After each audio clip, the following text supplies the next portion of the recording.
केंद्र के कुछ बड़े निर्णयों की जानकारी दी जा रही है।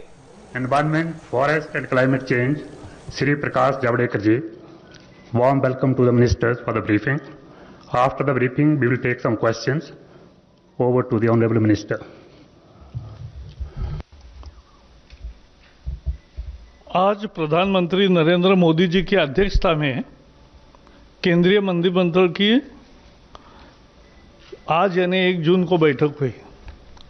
हमेशा बैठक बुधवार को होती है, लेकिन आज दूसरे कार्यकाल का ये पहली कैबिनेट, दूसरे कार्यकाल की 1 साल पूरे होने पर पहली कैबिनेट की मीटिंग है, इसलिए ये सोमवार को आज हुई है, पहला कामकाज का दिन है। तो इसके आज नितिन गडकरी जी है साथ में, जो मुख्य एमएसएमई के बारे में बहुत सारे निर्णय है, और तोमर जी है, एग्रीकल्चर के बारे में निर्णय है। मैं शुरू में जो निर्णय हुआ उसका एक अंश आपके सामने पढ़ता हूं। प्रधानमंत्री श्री नरेंद्र मोदी जी की अध्यक्षता में केंद्रीय मंत्रिमंडल की बैठक आज सोमवार 1 जून 2020 को संपन्न हुई। केंद्र सरकार द्वारा अपने दूसरे वर्ष के कार्यकाल में प्रवेश करने के बाद केंद्रीय मंत्रिमंडल की यह पहली बैठक थी। बैठक में ऐसे ऐतिहासिक फैसले लिए गए जिनका भारत की मेहनती किसानों, सूक्ष्म लघु एवं मध्यम क्षेत्र के उद्योग और रेडी पटरी वालों के रूप में काम करने वाले लोगों के जीवन पर एक परिवर्तनकारी प्रभाव पड़ेगा। सूक्ष्म लघु एवं मध्यम उद्यम, जिन्हें लोकप्रिय रूप से एसएमए कहा जाता है, एमएसएमई, भारतीय अर्थव्यवस्था की रीढ़ है। देश भर के विभिन्न क्षेत्रों में चुपचाप काम करते हुए 6 करोड़ से अधिक एमएसएमईज की एक मजबूत और आत्मनिर्भर भारत के निर्माण में महत्वपूर्ण भूमिका है। कोविड-19 महामारी के बाद प्रधानमंत्री नरेंद्र मोदी जी ने राष्ट्र निर्माण के एमएसएमई की भूमिका को शीघ्र पहचान लिया। इसलिए एमएसएमई को आत्मनिर्भर भारत अभियान के तहत की गई घोषणाओं का एक बहुत महत्वपूर्ण हिस्सा बनाया गया था। इस पैकेज के तहत एमएसएमई क्षेत्र को न केवल पर्याप्त आवंटन किया गया है, बल्कि अर्थव्यवस्था को पुनर्जीवित करने के उपायों के में कार्यान्वयन को भी प्राथमिकता दी गई है। कई प्रमुख घोषणाओं से संबंधित क्रियान्वयन पहले ही शुरू किया जा चुका है।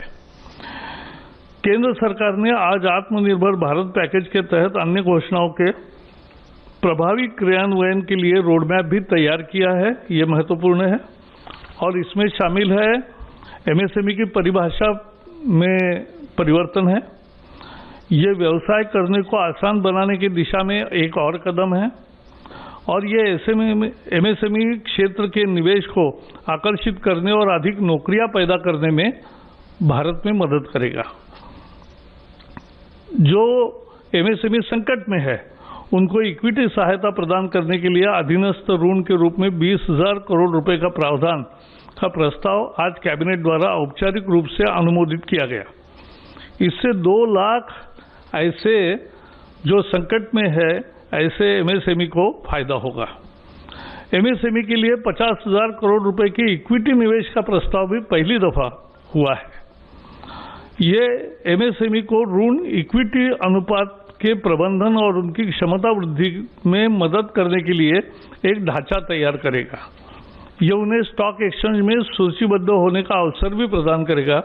इस तरह की सहूलत पहली दफा मिल रही है एमएसएमई उद्योगों को। एमएसएमई की परिभाषा में बढ़ोतरी और परिवर्तन किया है।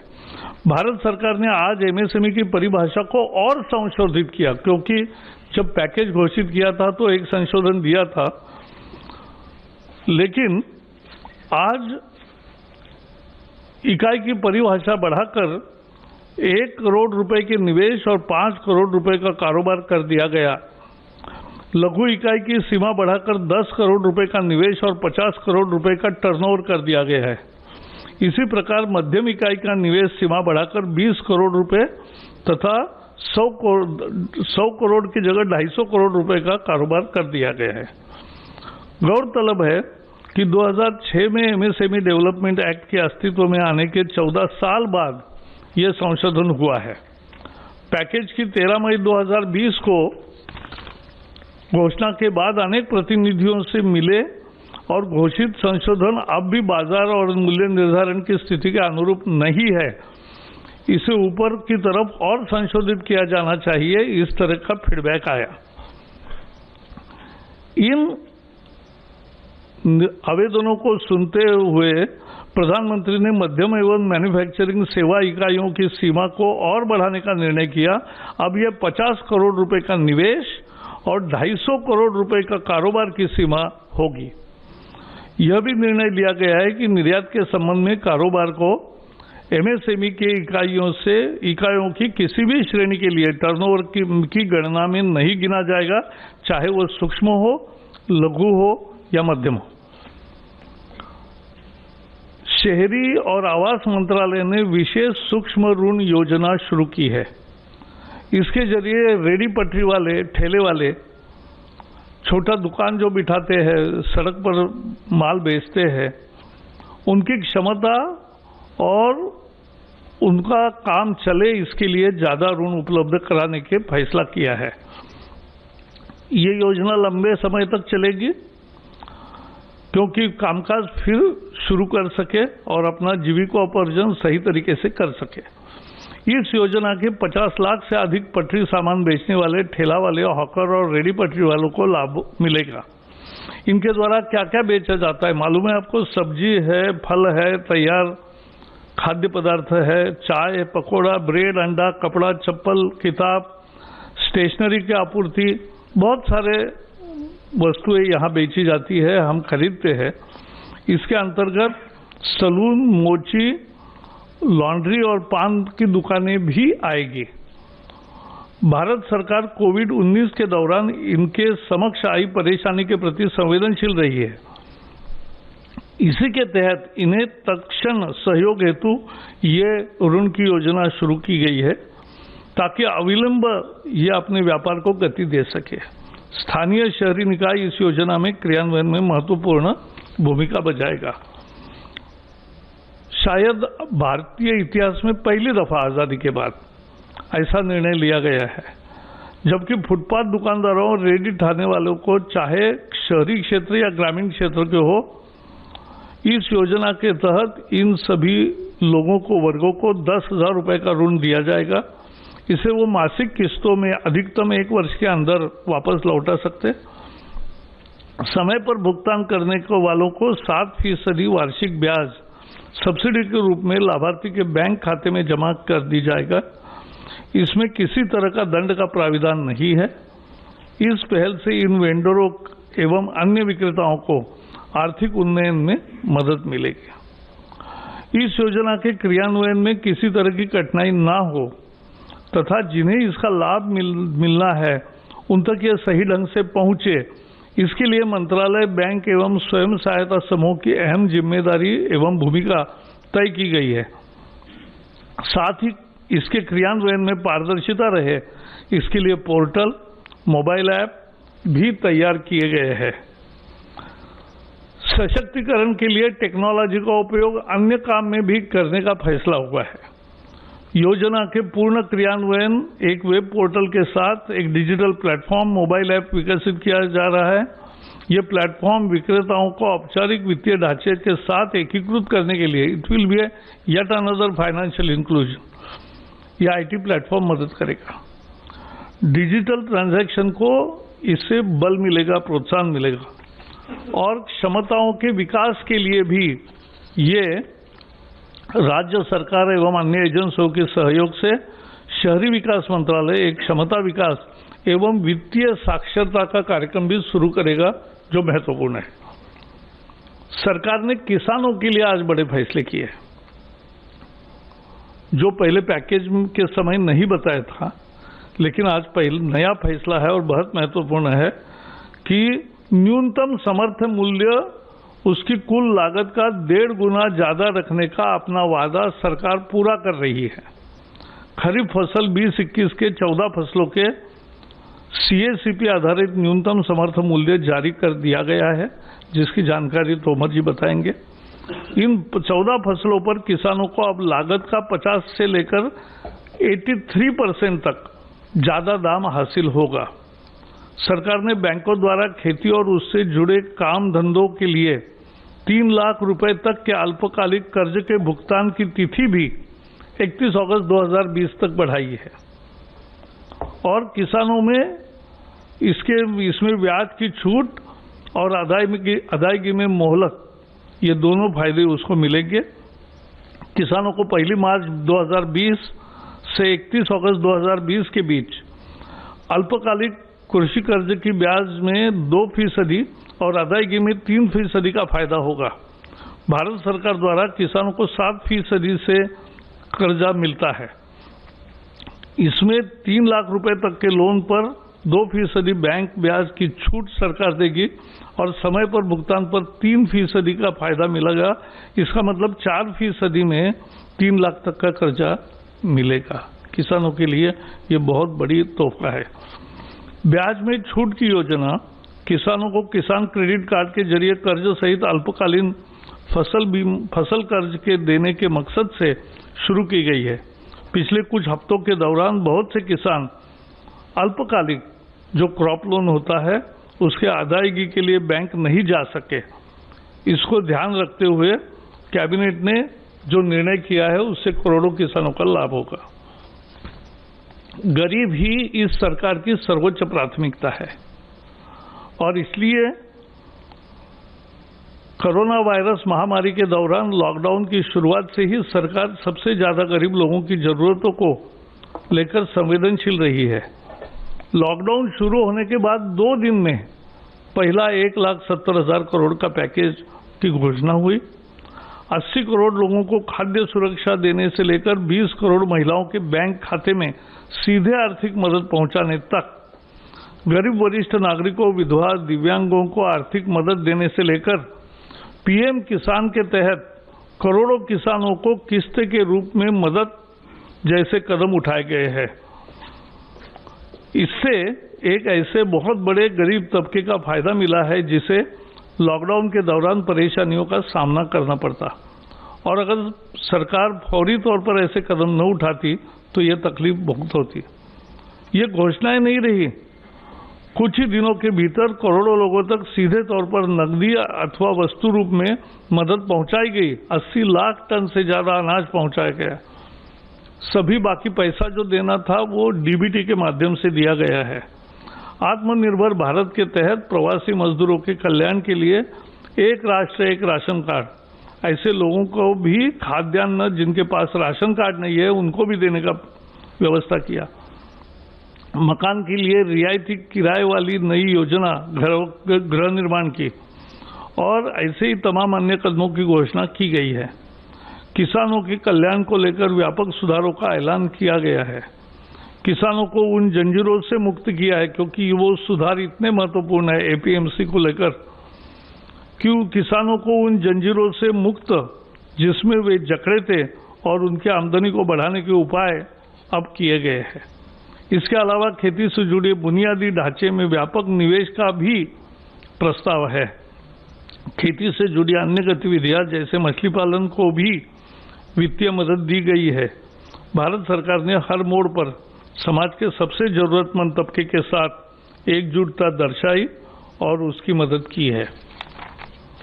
तो ये आज एक बहुत महत्वपूर्ण फैसला हुआ है और ये तीनों फैसले किसानों के लिए, समर्थन मूल्य का भी फैसला, ऋण के बारे में फैसला और एमएसएमई लघु उद्योग, सूक्ष्म उद्योग और मंझले उद्योग का ये किया है। दोनों मंत्री आपके समक्ष है। मैं नितिन जी को रिक्वेस्ट करूंगा कि वो बताएं। अच्छा, पहले तोमर जी अपनी कृषि के संबंध में रखेंगे।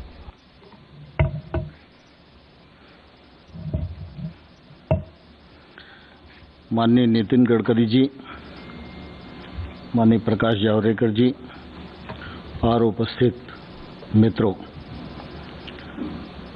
आज मंत्रिपरिषद की बैठक माननीय प्रधानमंत्री जी की अध्यक्षता में संपन्न हुई। और उस बैठक में विभिन्न मंत्रालयों से संबंधित आम आदमी को राहत और मदद देने की दृष्टि से निर्णय किए गए। उन निर्णयों की कुछ झलक माननीय प्रकाश जी ने अपने वक्तव्य में दी है। मैं उनकी बात को थोड़ा आगे बढ़ाना चाहता हूं। आप सभी और सारा देश इस बात का साक्षी है कि वायरस का संकट के समय भी जब लॉकडाउन रहा उस समय भी भारत सरकार और प्रधानमंत्री जी की प्राथमिकता पर गांव और गरीब किसान निर्णयों के केंद्र में हमेशा रहा। चाहे गरीब कल्याण योजना के माध्यम से राहत देने का सवाल हो या कृषि के क्षेत्र में कामकाज न रुके इस दृष्टि से अनुमतियां देने का सवाल हो। जब लॉकडाउन घोषित हुआ उसी समय फसल कटाई के लिए खड़ी थी, लेकिन कटाई का सवाल हो, उपार्जन का सवाल हो, मशीन की आवाजाही की अनुमति हो, मशीन मरम्मत के लिए वर्कशॉप की खोलने का सवाल हो, हर मामले पर सरकार ने संवेदनशीलता के साथ विचार किया और उसी का परिणाम है कि किसान ने प्रतिकूलता के मौके पर भी फसल कटाई का काम पूरा किया और इस बार बम्पर पैदावार करके किसान ने देश को समर्पित की है। सरकार उपार्जन के प्रति भी काफ़ी गंभीर थी और इसलिए उपार्जन की प्रक्रिया अभी चली रही है, लेकिन आज दिनांक तक गेहूं की खरीद 360 लाख मीट्रिक टन हो चुकी है। गत वर्ष ये 342 मीट्रिक टन थी। धान की खरीद 95 लाख मीट्रिक टन हो चुकी है। गत वर्ष ये 90 लाख मीट्रिक टन थी। दलहन और तिलहन की खरीद अभी चल रही है और अभी 16.07 लाख मीट्रिक टन खरीद हुई है। ये गत वर्ष 15 लाख मीट्रिक टन थी। आप सबके ध्यान में है कि 18-19 में सरकार ने एक निर्णय किया था कि किसान को उसके उत्पादन में लागत का कम से कम 50% मुनाफा मिलना चाहिए। स्वामीनाथन साहब ने एक अध्ययन के बाद अपनी रिकमेंडेशन की थी और ये रिकमेंडेशन काफ़ी देश में घूमती रही, लेकिन माननीय प्रधानमंत्री नरेंद्र मोदी जी के नेतृत्व में इन रिकमेंडेशनों को स्वीकार भी किया गया और अमल भी किया गया। और पिछले बार रबी की जो दरें घोषित की गई थी उन्हीं दरों पर ये जो मैंने बताया कि उपार्जन का काम हुआ है। आज फिर कृषि लागत एवं मूल्य आयोग की जो रिकमेंडेशन है 14 फसलों के लिए वो आ गई हैं, मंत्रिपरिषद के समक्ष विचाराधीन थी और आज मंत्रिपरिषद ने उनको अपनी स्वीकृति प्रदान कर दी है। जैसे धान को देखेंगे तो लागत का 50% अधिक मुनाफे को ध्यान में रखते हुए 1868 यह घोषित की गई है।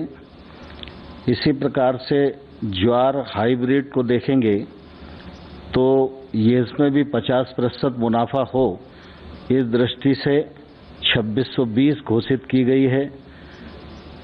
बाजरा को अगर हम देखेंगे तो 150 उस 83% को ध्यान में रखते हुए 2150 घोषित किया गया है। ऐसे ही रागी में 50% की वृद्धि है, मक्का में 53% की वृद्धि है, तूर अरहर में 58% की वृद्धि है, मूंग में 50% की वृद्धि है, उड़द में 64% की वृद्धि है, मूंगफली में 50% की वृद्धि है, सूरजमुखी में 50% की वृद्धि है, सोयाबीन में 50% की वृद्धि है, तिल में 50% की वृद्धि है, राम तिल में 50% की वृद्धि है और कपास में 50% की वृद्धि है।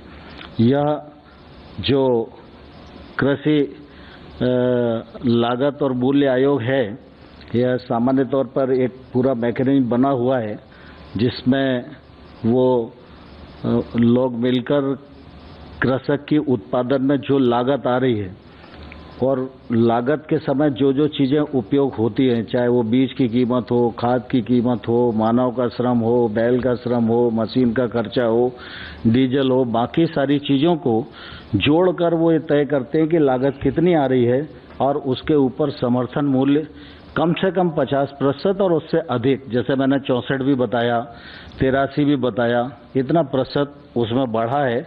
इसका लाभ निश्चित रूप से किसानों को बड़ी मात्रा में अगले बार होने वाला है। इसी प्रकार से अभी ब्याज छूट स्कीम के बारे में माननीय प्रकाश जी ने जिक्र किया था, तो ये ब्याज छूट योजना भारत सरकार की है। बैंकों का ब्याज हम लोगों को मालूम है कि 9% है। भारत सरकार 2% की अपनी तरफ से सब्सिडी देती है, तो 7% ब्याज पर किसान को कर्ज मिलता है और अगर किसान समय पर उसको चुका दे तो 3% की सब्सिडी उसे और मिलती है। तो ऐसे कुल मिला के अगर समय पर किसान अपना फसली ऋण चुकाने में सफल होता है तो किसान को 4% ब्याज पर कर्ज मिलता है। इस बार आपको ध्यान है कि 31 मार्च भी लॉकडाउन की स्थिति में था, तो उस समय हम लोगों ने सोचा कि 31 मई तक शायद ये ठीक ठाक स्थिति आ जाएगी, लेकिन अभी भी सामान्य स्थिति नहीं है और इसलिए पहले चरण में 31 मई तक उनको छूट दी थी कि वो अपना पैसा जमा कर दें, लेकिन अभी भी ऐसी स्थिति है कि कई जगह खरीद का काम भी चल रहा है, कई जगह बैंक में जाना थोड़ा दुर्लभ भी हो रहा है। इसलिए किसानों के हित में माननीय प्रधानमंत्री जी ने इस तिथि को बढ़ाकर अब 31 अगस्त कर दिया है। 31 अगस्त तक जो किसान अपने ऋण की अदायगी करेगा उसको 4% ब्याज पर ही कर्जा मिलेगा। मैं समझता हूँ ये किसानों के लिए निश्चित रूप से बहुत बड़ी राहत है और इस दिशा में प्रधानमंत्री जी निरंतर सोचते भी रहते हैं। गत वर्ष का भी अगर हम देखेंगे तो सब्सिडी के रूप में 28,000 करोड़ रुपया किसानों के हित में इस कार्यक्रम के अंतर्गत हर किसान की जेब में जाता है। तो इस बार ये थोड़ा और ज़्यादा भी हो सकता है, लेकिन पिछले बार 28,000 करोड़ रुपए की सब्सिडी प्रदान करने की स्थिति आई थी। तो यह ब्याज छूट योजना के अंतर्गत देश भर का किसान ये सोच रहा था कि 31 मार्च को नहीं हो पाया, फिर उसको आशा बंधी 31 मई, लेकिन 31 मई को भी वो अवसर नहीं आ पाया, तो इसलिए फिर 31 अगस्त तक की ये छूट प्रदान की गई है। यह निश्चित रूप से किसानों के लिए बहुत ही लाभप्रद रहेगी। मुख्य रूप से मुझे इतना ही कहना है, बाकी नितिन जी आए हैं अपने सूक्ष्म उद्योगों के बारे में जो बड़े निर्णय हुए हैं उसकी जानकारी। हमारे देश के जीडीपी में 29% कंट्रीब्यूशन एमएसएमई का है। हमारे देश का जो एक्सपोर्ट होता है वो 48% एक्सपोर्ट हमारे स्मॉल, मीडियम और माइक्रो इंडस्ट्रीज के द्वारा होता है। हमारे देश में अभी तक 6 करोड़ एमएसएमई है और इसके आधार पर आज मोटे तौर पर जो आंकड़ेवारी उपलब्ध है उससे 11 करोड़ से ज़्यादा जॉब्स एमएसएमई ने दी है। इस एमएसएमई की कोई मूलभूत समस्या भी थी और आज प्रधानमंत्री जी की अध्यक्षता में काफ़ी अच्छे और बड़े निर्णय आज हुए हैं और निश्चित रूप से ये निर्णय देश के औद्योगिक विकास में बहुत ऐतिहासिक बदल करेंगे। आपको पता होगा कि 2006 में एक एक्ट पास करके एमएसएमई की व्याख्या की गई थी और वो व्याख्या जो थी वो उसके बाद घोषणा और उसमें आज का बदल, 3 बातों की जानकारी मैं आपको दे रहा हूं। एग्जिस्टिंग यानी सबसे पहले पुराना जो बात थी उसमें मैन्युफैक्चरिंग सेक्टर और सर्विस सेक्टर दोनों अलग किए गए थे और उसमें माइक्रो सेक्टर में इन्वेस्टमेंट यानी टर्म लोन जो होता है जिसमें इक्विपमेंट एंड फिक्स मशीनरी जो होती है, प्लांट एंड मशीनरी इक्विपमेंट, उसकी कॉस्ट वो माइक्रो में 25 लाख थी और टर्नओवर जो था वो 10 लाख का था।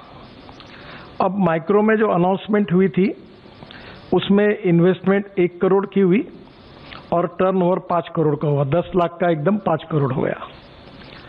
बाद में आज जो मीटिंग हुई उसमें यही कायम रखा हुआ है। फिर दूसरा सेक्टर था स्मॉल सेक्टर। हाँ, एक नई बात हुई है कि इसमें जो मैन्युफैक्चरिंग एंड सर्विस सेक्टर है उसको दोनों को एक कर दिया है, ये अब अलग अलग नहीं रहे। स्मॉल में इन्वेस्टमेंट 5 करोड़ की थी वो 10 करोड़ की हुई है और जो टर्नओवर 2 करोड़ का था वो अब 50 करोड़ का हुआ है, यानी 25 गुना बढ़ा है। जो मीडियम इंडस्ट्रीज थी उसके लिए पहले इन्वेस्टमेंट 10 करोड़ थी और टर्नओवर 5 करोड़ का था। जो घोषणा हुई 13 मई को जो पैकेज हुआ था उसमें इन्वेस्टमेंट हुई थी 20 करोड़ की और टर्नओवर हुआ था 100 करोड़ का। आज प्रधानमंत्री जी की अध्यक्षता में बहुत ही ऐतिहासिक फैसला हुआ क्योंकि हमने अलग अलग एसोसिएशन से जब इंटरेक्शन किया और अलग अलग प्रकार के एसोसिएशन से इंटरेक्शन करने के बाद सबने हमें ये कहा कि ये जो टर्न लिमिट है ये बढ़ानी चाहिए और जो एक्सपोर्ट करते हैं हम लोग वो टर्नओवर इससे निकाल देना चाहिए। तो आज हमने उनकी बात भारत सरकार ने स्वीकार की और प्रधानमंत्री जी की अध्यक्षता में ये मीटिंग में निर्णय हुआ कि अब जो प्लांट एंड मशीनरी में इन्वेस्टमेंट होगी इक्विपमेंट में वो इन्वेस्टमेंट 50 करोड़ तक रहेगी। जो 20 करोड़ की घोषणा थी वो 50 करोड़ हो गई और जो टर्नओवर था जो 100 करोड़ हुआ था वो 250 करोड़ रुपए हो गया। तो इसके कारण एमएसएमई को काफी बड़ी राहत मिल जाएगी। ये बहुत बड़े प्रमाण पर इसका फायदा हमारे इंडस्ट्री को होगा। पर यह करते समय इसके साथ और एक फैसला लिया गया कि चाहे माइक्रो हो, चाहे स्मॉल हो, चाहे मीडियम हो, वो जितना एक्सपोर्ट करेंगे वो एक्सपोर्ट का टर्नओवर इसमें नहीं पकड़ा जाएगा। तो एक्सपोर्ट का टर्नओवर इससे बाहर हो गया और ये लिमिट बढ़ गई है और इसके कारण बहुत बड़ा फायदा इस सेक्टर में होगा। ये जो डिमांड थी ये पूरी हुई है और इससे निश्चित रूप से हमारे एक्सपोर्ट के लिए भी और एमएसएमई के करके जो एडवांटेज है वो सभी प्रायोरिटी के रूप में हमारे इंडस्ट्री को मिलेंगे और इससे नए रोजगार भी निर्माण होगा, एक्सपोर्ट भी बढ़ेगा और हमारे जीडीपी ग्रोथ रेट में इनका सहभाग भी अच्छा होगा।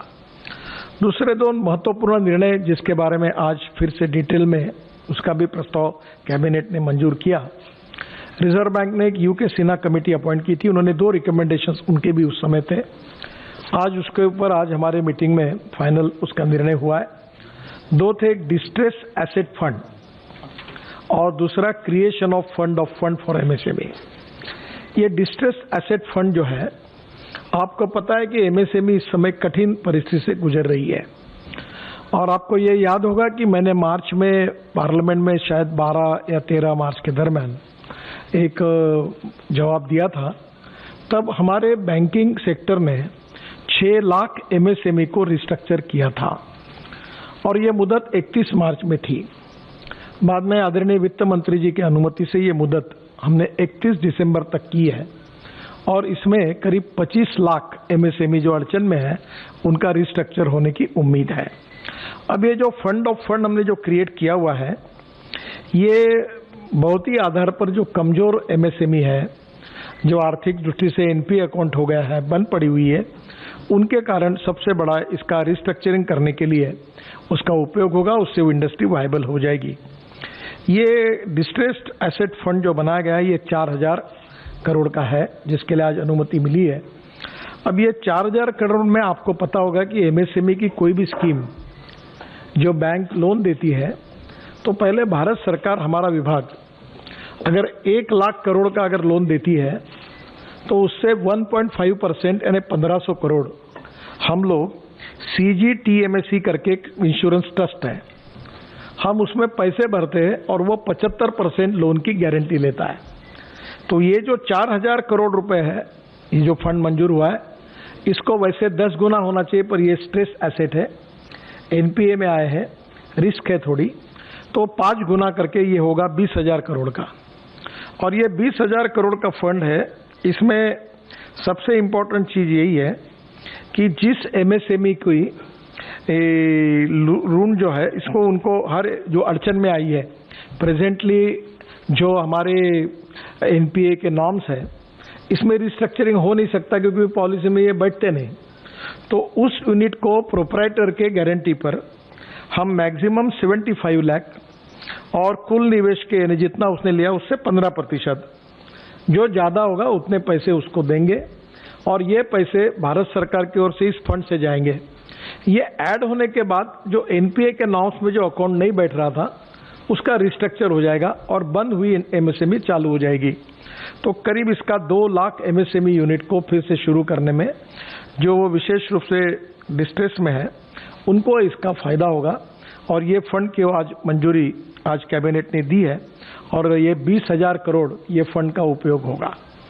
दूसरा इम्पोर्टेंट निर्णय ऐसा हुआ है कि विशेष रूप से आपको पता है कि हमारे बड़े इंडस्ट्री जो होती है, जो आप 3 बातों में वर्ल्ड में इकोनॉमी में चर्चा होती है, इंश्योरेंस इकोनॉमी, पेंशन इकोनॉमी और शेयर इकोनॉमी।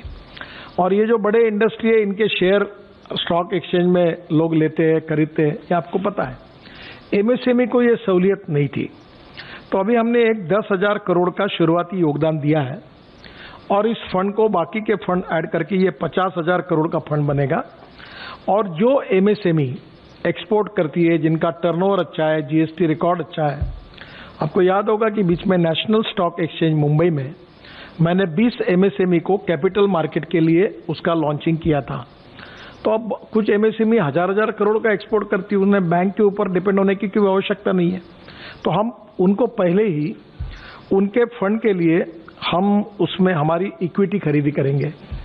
वो मैक्सिमम 15% है, जो भी है उसकी फंड उसमें हम खरीद सकते हैं और ये इक्विटी के कारण उनको स्ट्रेंथ मिलेगी। और फिर वो जब स्टॉक एक्सचेंज में जाएंगे तो उनका जो 10 रुपए का शेयर है उसमें हमने खरीद लिया तो उस ताकत में देगी उसको। और उसके बाद में उसका शेयर कभी 25 का होगा, कभी 30 का होगा, कभी 40 का होगा। और शेयर मार्केट आपको पता है, तो जैसे वो शेयर अगर 30-40 का होगा तो हम अपने शेयर बेच देंगे और फिर हम वापस आ जाएंगे और दूसरे को पैसे देंगे। तो इस प्रकार से जो अच्छे यूनिट्स हैं, जिनका बैलेंस शीट अच्छी है, जिनका टर्नओवर अच्छा है, जिनका रेटिंग अच्छा है और जिनका GST record, turnover record bank का अच्छा है, ऐसे लोगों को हम क्राइटेरिया करके इस प्रकार का मार्केट में जिनका लिस्टिंग हो सकता है, ऐसे एमएसएमई को हम पूरा ताकत देंगे और इसके कारण ये भी एक बहुत बड़ी स्ट्रेंथ मिल जाएगी। इससे एक्सपोर्ट भी बढ़ेगा और ये यूनिट भी स्ट्रांग बनेगी। तो ये 2 फंड है, creation of fund for MSME, जिसका आज 50,000 करोड़ की शुरुआत होगी और ये रिवॉल्विंग फंड होते होते मैं थोड़ा ऑप्टिमिस्टिक सोचता हूँ 3-4 साल में ये 2 लाख करोड़ भी हो सकता है। तो ये एक को दिया, एक से निकाला, दूसरे को दिया, दूसरे से तीसरे को दिया, धीरे धीरे हमारी एमएसएमई ये शेयर मार्केट की तरफ, स्टॉक एक्सचेंज की तरफ जाएगी और जो अच्छा परफॉर्मेंस दिखाएंगे उनको बाहर से फिर जनता उसमें निवेश करेगी और एक बहुत अच्छा गेटवे इसके कारण ओपन हुआ है। तो ये दोनों निर्णय फंड्स के बारे में, एक डिस्ट्रेस एसेट फंड और दूसरा ये फंड ऑफ फंड, और उसके साथ एमएसएमई की डेफिनेशन बदलने का जो निर्णय हुआ है, ये अपने आप में आज तक के इतिहास में, ये 2006 में था, बहुत बार ये डेफिनेशन बदलने के प्रयास किए गए थे पर वो संभव नहीं हुए। इस बार पूरी तरह प्रधानमंत्री जी ने इसको पूरा सपोर्ट किया, वित्त मंत्री जी ने किया और मैं एमएसएमई मंत्री होने के नाते देश के तमाम उद्योजकों की ओर से, जो डिपार्टमेंट सबसे ज़्यादा रोजगार निर्माण करता है, जो डिपार्टमेंट सबसे ज़्यादा एक्सपोर्ट में कंट्रीब्यूट करता है और जो डिपार्टमेंट देश की वेल्थ में बैकबोन है, ऐसे डिपार्टमेंट में इन लोगों को स्ट्रांग करने का एक बहुत इम्पोर्टेंट पहल आदरणीय प्रधानमंत्री जी ने की है। इसके बहुत अच्छे परिणाम आने वाले समय में, इस संकट के समय में निश्चित रूप से उपयोगी होंगे और आएंगे। मैं प्रधानमंत्री जी का बहुत बहुत अभिनंदन इस विभाग का मंत्री होने के नाते इन तीनों निर्णय के लिए करता हूं। बहुत धन्यवाद नितिन जी। रेडी पटरी वालों के लिए जो पहली दफा ऐसी स्कीम बनी है कि 10,000 रुपये उनको बहुत सहूलत से ऋण मिलेगा, उस योजना का नाम भी तय हुआ है। वो है PM Svanidhi, prime minister street vendors Atmanirbhar Nidhi. तो आज कैबिनेट की बैठक हुई क्योंकि आज नरेंद्र मोदी की दूसरी सरकार का पहले वर्ष के खत्म होने के बाद अगला दिन था और कई बड़े फैसले उसमें लिए गए। एमएसएमई की परिभाषा को बदल दिया गया है। इसके अलावा किसानों को 50% मुनाफा मिले 14 फसलों पर, ऐसा सुनिश्चित किया गया है। कुछ और अहम जानकारियां और घोषणाएं की जा रही हैं। एक छोटे से ब्रेक के बाद लौटेंगे।